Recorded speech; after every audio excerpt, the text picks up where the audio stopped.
Umumnya semua manusia yang lahir di atas muka bumi ini, Allah akan turunkan ujian. Ujian dalam bentuk apa? Ujian dalam bentuk sama ada susah, susah hidup ni, ataupun ujian dalam bentuk kesenangan.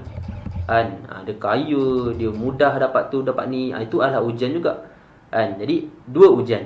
Ujian yang menyakitkan.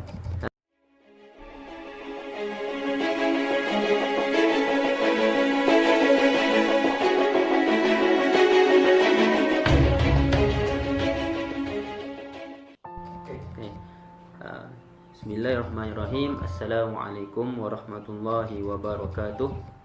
Alhamdulillah, syukur pada Allah Subhanahu wa taala, dengan limpah kurnianya kita bertemu kembali, mendengar sedikit berkenaan tentang tazkirah, peringatan dalam kehidupan kita. Salawat dan salam ke atas junjungan besar Nabi Muhammad sallallahu alaihi wasallam, di atas pengorbanan baginda bersama para sahabat. Alhamdulillah, iman dan Islam sampai kepada kita pada hari ini. Baik, bertemu kembali dalam channel Madrasah At-Tanuriyah. Minggu ni kita akan membincangkan berkenaan tentang indahnya sabar. Jadi sama-sama kita renungkan antara firman Allah Subhanahu wa taala dalam Al-Quran, surah Al-Baqarah ayat yang ke-45. A'udzubillahi minasyaitonirrajim. Wasta'inu bis-sabri was-salah wa innaha lakabiratun illa 'alal khashi'in. Yang bermaksud, dan mohonlah pertolongan, mohon kepada sabar kepada Allah lah, dan mohonlah pertolongan, yakni dengan sabar dan juga mengerjakan solat. Dan solat itu sesungguhnya sungguh berat, kecuali bagi orang yang khusyuk. Sadaqallahul azim. Baik, bila kita sebut tentang perkataan sabar, maka dalam Al-Quran Allah Subhanahu wa taala ulang sebanyak 90 kali. Berapa banyak? 90 kali perkataan sabar.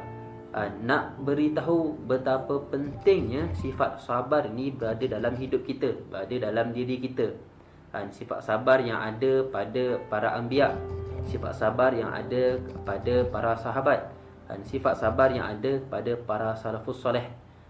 Kenapa penting? Kenapa kita akan tengok satu persatu bahawa dalam hakikat kehidupan kita ni perlu ada sifat sabar. Jadi ulama membahaskan dalam berkenaan tentang sifat sabar ni. Apa maksud sabar? Sabar ni ialah menahan diri, tahan diri daripada apa? Pertama, bila kita lihat perbahasan ulama terbahagi kepada 3. Pertama, sabar dalam ketaatan kepada Allah Subhanahu wa taala. Yakni sabar bila kita, Allah menyuruh kita, Allah memberi perintahkan kepada kita untuk kita solat, maka kita kenalah solat 5 waktu. Allah perintahkan kita untuk berpuasa, maka berpuasalah kita dalam bulan Ramadan. Allah perintahkan kita untuk menunaikan zakat, maka keluarkanlah harta kita untuk menunaikan zakat. Itu semua adalah sabar dalam ketaatan kepada perintah Allah Subhanahu wa taala. Jadi dah jadi suatu fitrah manusia. Kita ni tak suka dikongkong. Akan tetapi Allah Subhanahu wa taala selaku Khaliq, yakni yang Maha Mencipta, yang menciptakan kita sebagai manusia, maka kita kena ikut peraturan-peraturan yang telah Allah perintahkan kepada kita selaku hamba-Nya. Maka sabar dalam mentaati Allah atau perintah Allah itu adalah lebih sempurna, sabar yang lebih sempurna. Maka nak tak nak kita kena ikutlah, kena buatlah. Kita tahan diri daripada tak buat. Itu maksudnya sabar ikut perintah Allah. Kena buat, nak tak nak kena buat. Kau hamba, kau kena buat. Dalam erti kata lain, dalam firman Allah Subhanahu wa taala dalam surah Al-Maryam ayat yang ke-65, maksudnya Tuhan yang mencipta dan mentadbir langit serta bumi serta segala apa yang ada di dalamnya. Oleh itu sembahlah Allah dan bersabarlah dengan tekun dan tetap dalam beribadah kepadanya. Sabar dalam menjalankan perintah Allah Subhanahu wa taala. Maka kita pergi sabar yang kedua. Sabar yang kedua iaitu sabar dalam meninggalkan perkara-perkara maksiat dan juga perkara-perkara yang haram. Sabar yang kedua ni ialah kita tak nak bawa diri kita kepada perkara kemaksiatan. yang mengundang bala dan juga mengundang kehinaan daripada Allah Subhanahu wa taala. Firman Allah dalam surah Al-Anbiya ayat yang ke-35, maksudnya, dan kami menguji kamu dengan kesusahan dan kesenangan sebagai cubaan, dan kamilah kamu semua akan dikembalikan. Jadi dalam erti kata lain, zaman sekarang ni zaman teknologi, zaman yang mudah mudah internet diakseskan kepada kita ni, itulah banyak ujian yang berada dekat sekeliling kita ni yang memudahkan kita untuk terjerumus kepada perkara kemaksiatan. Maka kita kena terapkan dalam kita ni sabar. Sabar apa? Sabar supaya tak jatuh ke lembah kemaksiatan tu. Susah, memang susah. Yalah, phone pun dekat tangan kan. Boleh tengok macam-macam dan macam-macam tak lalu. Kita tak minta pun dia lalu juga. Betul tak? Jadi tak nak kena sabarlah. Cepat-cepat elakkan daripada perkara-perkara yang maksiat dan dosa tu. Itu adalah sabar yang kedua. Maka sabar yang ketiga, ulama membahaskan ialah sabar dalam menempuh sesuatu ujian dan ketentuan yang Allah, yakni yang menyakitkan dalam hidup kita. Baik. Dan umumnya semua manusia yang lahir di atas muka bumi ini, Allah akan turunkan ujian.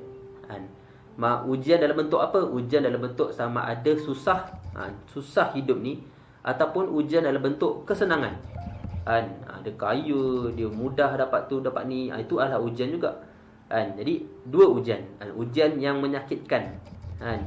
Jadinya bila dalam ujian, bila kita terlintas dalam pemikiran kita musibah, ini ujian dalam hidup, kebiasaannya dalam bentuk yang susah-susah lah. Ujian harta, ujian kemiskinan, mungkin ada juga ujian kekeluargaan, ujian hubungan antara sahabat, ujian di tempat kerja, macam-macam lagi. Kita rasa susah nak hadapinya. Itu adalah salah satu bentuk ujian yang semua manusia juga akan menghadapinya. Maka di sinilah letaknya sifat sabar bila kita nak menghadapi keadaan tersebut. Dalam surah Al-Baqarah ayat ke-155, dan sesungguhnya akan kami berikan ujian kepada kamu dalam keadaan apa? Dalam sedikit ketakutan, kelaparan, kekurangan harta, jiwa dan juga buah-buahan, ini kesenangan lah. Dan berikanlah berita gembira kepada orang-orang yang sabar. Ujian dalam bentuk ketakutan, ada kadang-kadang kita rasa takut. Ujian dalam bentuk kelaparan, ada kadang-kadang kita rasa tak ada duit nak makan, kita lapar. Dan juga ada masa kita kekurangan harta, dan ada masa kita kekurangan jiwa, iaitu apa? Jatuh sakit. Jatuh sakit. Kalau sakit yang biasa-biasa demam pun kita dah rasa lemah badan, kita dah rasa lemah semangat, apatah lagi sakit-sakit yang kritikal. Sakit lemah jantung, kemudian stroke, tak boleh bangun tentang sebagainya. Itu juga ujian yang besar pada dalam hidup kita. Maka disitulah perlunya sabar. Sabar kepada dalam diri kita, sabar juga kepada orang-orang dekat sekeliling kita. Kalau kita amati balik kisah-kisah para anbiya yang dahulu berkaitan tentang sabar, Nabi Yaqub sebagai contohnya, Nabi Yaqub besar ujiannya yang dihadapi dalam diri dia. Apa ujian Nabi Yaqub ni? Sebagai contoh, ujian bagi Nabi Yusuf. Nabi Yusuf, ayahnya siapa? Nabi Yaqub. Ujiannya apa? Ujiannya ialah ujian kekeluargaan. Bila mana diceritakan berkaitan tentang hilangnya Yusuf, dibawa lari oleh adik-beradiknya, adik-beradiknya. Jadi seorang bapa ni bila kehilangan anaknya, bagaimana ujiannya? Rasa sedih, rasa macam-macam rasalah, rasa marah dan sebagainya. Tapi nak tak nak perlu adanya sifat sabar, dan kita kena fikir bahawa semua itu adalah ujian yang datang daripada Allah Subhanahu Wa Taala untuk menguji diri kita, sama ada kita ni masih beriman kepada Allah Taala. Jadi sama juga macam zaman sekarang, ujian itu tetap Allah akan turun kepada manusia. Tetapi bagaimana kita cara untuk kita menghadapinya? Dengan kadang ialah kita ni lagilah manusia biasa kan. Kadang ada silap sikit je kita rasa nak marah. Anak-anak main peralatan kita rasa dia baling, contoh dia baling phone, kita rasa tak marah.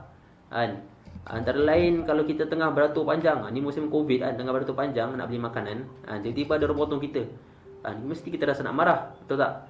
Tapi di situlah letaknya tempat sabar. Kerana apa? Kerana Allah Subhanahu Wa Taala dah menjanjikan dalam Al-Quran ini bahawasanya siapa orang yang sabar itu Allah akan memberikan ganjaran yang tak terhingga. Dalam surah Az-Zumar ayat yang ke-10 Allah berfirman, A'udzu billahi minasyaitonir rajim, qul ya ibadilladzina amanu taqu rabbakum lilladzina ahsanu fi hadhihi dunya hasanah wa ardullahi wasi'ah innama yuwaffas sabiruna ajrahum bighairi hisab. Maksudnya apa? Qul ya ibadilladzi, katakanlah wahai Muhammad, wahai hamba-hambaku yang beriman, bertakwalah kepada Tuhanmu. Bagi orang-orang yang berbuat baik di dunia ini akan memperoleh kebaikan, dan bumi Allah tu luas. Hanya orang-orang yang bersabar yang disempurnakan pahalanya tanpa batas, bighairi hisab. Apa maksud tanpa batas? Maksudnya tak ada had lah. Infinity, maksudnya pahala sabar ini ialah tak ada berapa banyak pahala yang Allah nak bagi. Tak ada had.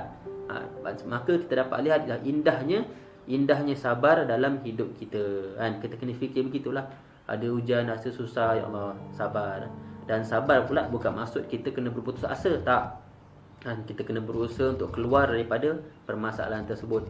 Dengan cara macam mana? Tadi Allah dah bagi tahu dalam Al-Quran, dengan solat, dengan berdoa, dan juga usaha kita, supaya kita dapat keluarkan diri dengan izin Allah daripada perkara-perkara yang menyusahkan.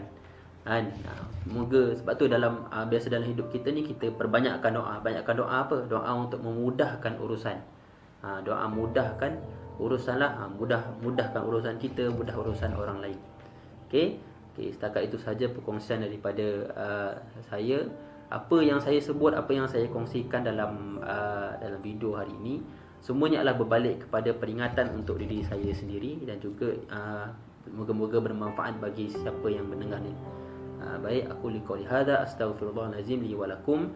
Apa yang baik itu datang daripada Allah, apa yang buruk itu atas kelemahan diri sendiri. Hakikatnya kita semua adalah akan kembali kepada Allah Subhanahu Wa Taala. Wabillahi taufiq hidayah. Wassalamualaikum warahmatullahi wabarakatuh.